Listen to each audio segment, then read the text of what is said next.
let's talk about the issues, left versus right. Now, immigration is what we call a hot button topic. There are roughly 11 million undocumented citizens in the United States. We state undocumented because the term illegal alien is politically incorrect. Also, by birthright, a person cannot be illegal. Only their behavior or activity can be considered illegal. Now, the far right suggests to deport them all. This is not a very popular stance, even among conservatives, but that is a far right suggestion. The left suggests that amnesty is granted to anyone with families and no criminal background. This would be upon the logic that if they have small children that are legal residents, that are documented residents, to deport them would cause a strain on the economy. You will find some Republicans that agree with amnesty on a merit-based system. Amnesty, again, being pardoning the illegal activity or behavior as far as being undocumented. The vast majority of people that are undocumented citizens come over on visas, but let them expire and don't renew and kind of stay what we call within the shadows. Now, the next issue, the Second Amendment. The Second Amendment deals with the states, the rights to bear arms. We're talking about weapons. We're talking about guns, firearms. Now, conservative groups such as the NRA support gun rights. They sometimes do not want accountability for distributors for any type of actions that happen that have a negative impact on society in reference to guns. You will find liberals mandate strict regulations on gun distribution. They want to hold those gun manufacturers, distribution companies, and even local sellers accountable for issuing out firearms to maybe people that have special issues, definitely if they have criminal backgrounds. They're pushing for stricter criminal background checks and things of that nature. Now, neither of the popular political groups advocate for removal of all firearms in the United States because we are a gun country. It would be very difficult to be elected if you were pushing to remove the guns. Extremely costly and extremely dangerous as well. Mind you, you would be trying to confiscate weapons from people that have weapons. So that would be a problem in and of itself. Healthcare, another hot button topic. The Affordable Care Act, the ACA, also known as Obamacare, attempts to ensure every citizen. At this point, there are still millions of American citizens that do not have health care. Now, Republicans believe health care should be taken care of in the private sector. That means that your job should provide health care. It is not the responsibility of the government to do so in many of their eyes. Now, Democrats most support the ACA.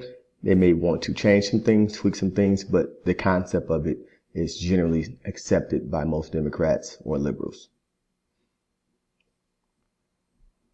Same-sex marriage.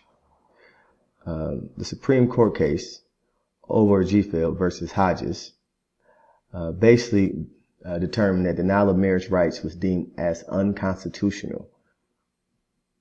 Now, prior to this, each state had made determinations upon same-sex marriage. That's why you had people getting married in Iowa that lived in Illinois and then moving back there, and sometimes their marriage certificate was not being recognized. Now, because of the Supreme Court case, it's recognized nationwide. Now, many Democrats are in favor of same-sex marriage.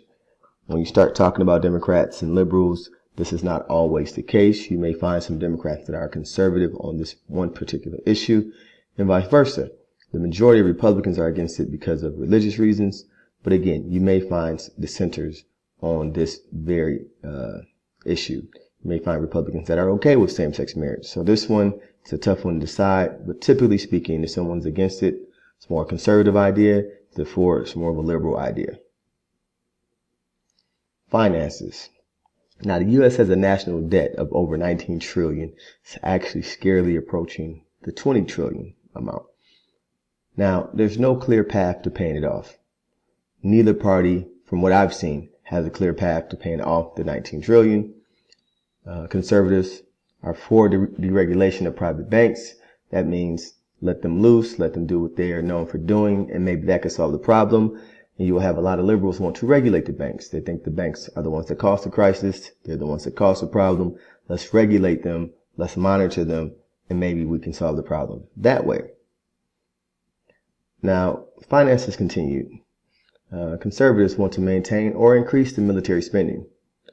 Now, they also advocate for tax breaks for wealthy families, wealthy persons, and corporations.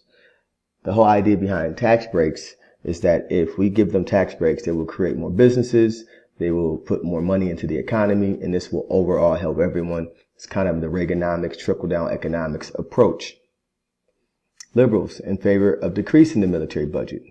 They would rather invest in social programs, the inner city, education, healthcare, things of that nature, and maybe welfare programs. Now, abortion, another very hot button topic. United States, Roe versus Wade. Just give you some historical context. In 1969, a 21-year-old woman, she wanted to abort her third child. Now, mind you, she already had 2 living children. To the best of my knowledge, the third child was the one to be aborted. Texas only allows abortion in cases of rape and incest.